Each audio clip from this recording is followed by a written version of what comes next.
Well, we saw a very entertaining one in Chicago. I thought that Justin Fields looked very good at times in this game. Things kind of went off the rails in the second half, which is what caused Justin Fields and the Bears to lose this football game. Fields had a costly interception late in the game, so we're going to talk about all of it. We're going to talk about why I actually really got excited watching this first half, and why I'm really, I think, getting higher and higher on Justin Fields week after week, including this week, but why they eventually fell short. So let's just get into it. So let's start off with this play. What's going to happen here, it's kind of a good example of showing just the issue with Justin Fields and trying to defend him. And it really does remind me of Lamar Jackson. I definitely see those Lamar Jackson things, which I was earlier saying I don't know if that's a fair comparison. All right, you know what? I was wrong. It seems like it's actually a perfect comparison, at least in this game. And here's where the comparisons come in.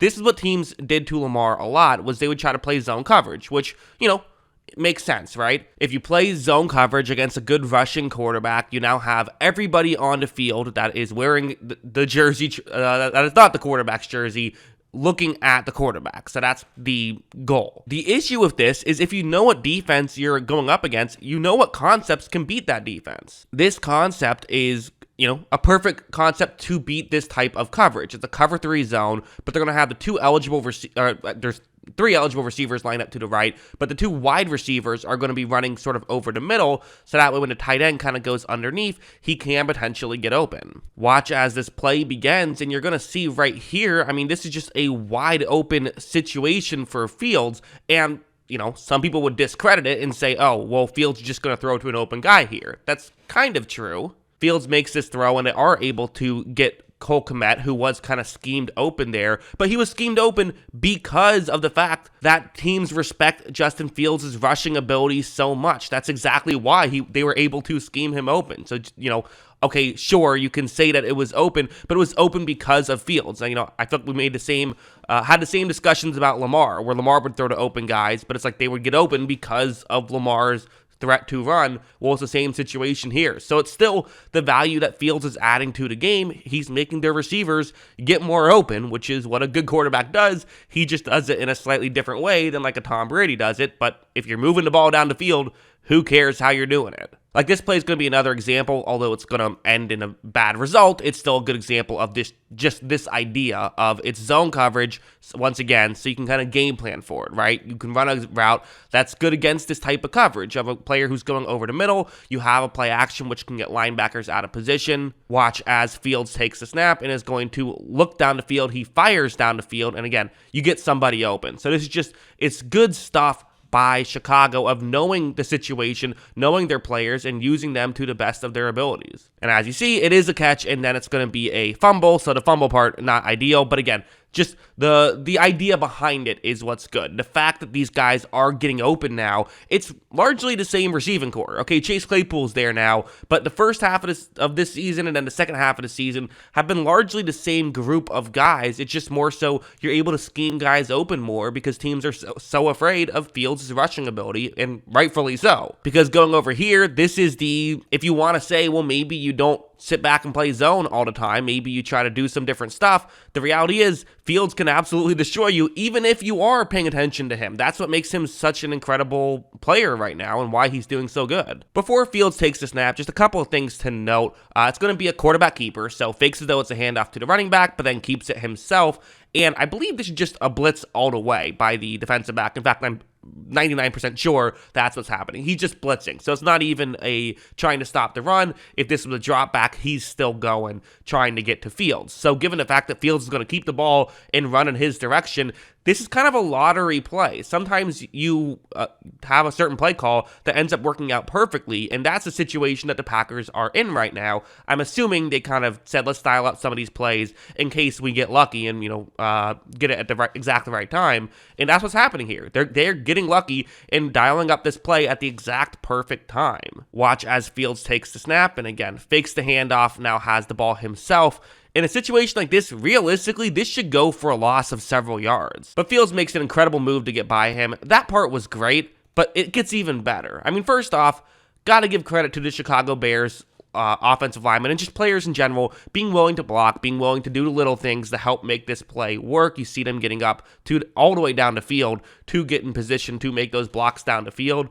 But still, okay, this should go for some yards. This should not go for a touchdown, but this is just where the absurd speed of Justin Fields comes in. I mean, watch him just blow by. You know, Devonta Campbell was in position. Fields is just faster. I mean, that's just what it comes down to. Fields is just a better athlete, and he's able to run by everybody. It's a quarters coverage. You have a receiver running a deep route, and so there's two safeties deep. You would think that a deep route against a two safety deep coverage can't really get open. It's going to be tough, but sometimes this can actually work, especially quarters coverage, because you send someone deep down the field every now and then. Again, kind of a lottery situation. Every now and then you get in a position where both Green Bay players, or both just defenders in general, believe the other guy has the deep route covered. That happens sometimes when you have more guys back there. It's almost similar to, that thing where they say if there's a crime that happens in a crowd that nobody calls the police because everyone assumes someone else is going to do it. Like, watch how when Fields takes a snap, you're going to see a safety actually move in on this play, assuming that's where the play was going. I'm circling him right there.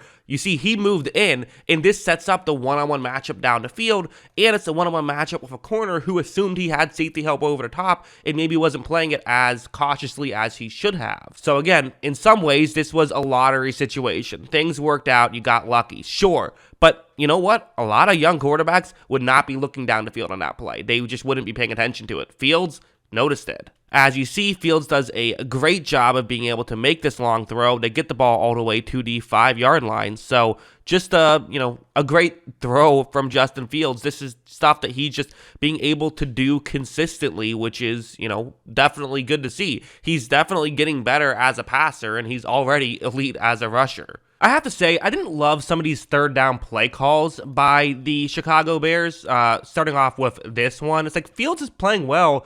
Fields is the bright spot of your offense. They took the ball out of Fields' hands on a couple key third downs that I just didn't love down the stretch. So this one, we're just past halftime right here, but a 3rd down and 5, you're at midfield, and you're going to see Fields take the snap and immediately throw it for a screen pass that was just covered up. So again, a screen pass can still work. It's not like every time you throw a screen pass, it doesn't work. But I just feel like the higher percentage play is letting Justin Fields try to run a play that, can work, and he has a decision of whether or not to throw. Because that way, if it doesn't get open, you still have the option of him then trying to scramble and get yards that way. Like, this one's another one, and a worse one in my opinion, because, listen, a field goal helps you here, but not as much as a touchdown does. You're only up 2 points. So on a 3rd down and 5, you really want to get this first down. 12 minutes left. Like, this is the key one. And they're just going to hand the ball off here, and I don't know about that. I would not have made that call. I would have absolutely had Justin Fields. I want the ball in Justin Fields' hands. To me, he is the star. He is the guy that you should run this offense through. And it felt like down the stretch in the second half, they were really trying to take the ball out of his hands, which is just, I don't know. Not what I would have done personally. And then we got to go over here. I mean, this was tough. It just was. It was tough, where it's going to be a zone coverage play. And this is kind of actually, I think, a good counter argument to my argument of why I think that Justin Fields is working and why I think he is going to work, and I still do feel that way. But this is kind of where issues can happen, is you're playing zone coverage consistently, the Packers are, so teams are, the Bears are attacking that zone coverage in a very consistent way. Well, what happens? There's the obvious immediate thing that happens, which is, we talked about earlier, the Bears can kind of have perfect counters for what the Packers are doing, but now the Packers can find counters to that, and that's what Jair Alexander is going to do, because this route should work. But when Fields takes the snap, you're going to see that Jair Alexander just jumps the route, and he's going to get the interception instead. I'm going to show a different angle right here. I think this will show it kind of better. Is right here at this spot, the receiver has not given away the route at all, but Jair Alexander just kind of knows this is what they've been trying to do. These are the gaps they're trying to get towards, so I feel pretty confident that this is the route that it could be. He's not completely selling out for it or anything like that, but he's aware of the fact that that's what could happen and is ready to step forward if he has to. I mean, look at this. This is just a ridiculously good play by Jair. I mean, he's, again, one of the most talented corners in football, so, it happens, and I'm not going to crush Fields for it because, it was a good play, but at the same time, these are things you're going to have to eventually learn to pick up on. He's a young player. He's getting better. I'm still very high on Justin Fields, but this was a bad play. There's no getting around it. At least that's what I think. What do you guys think? Let me know in the comments below. Always love hearing from you, and of course, as always, thanks for watching.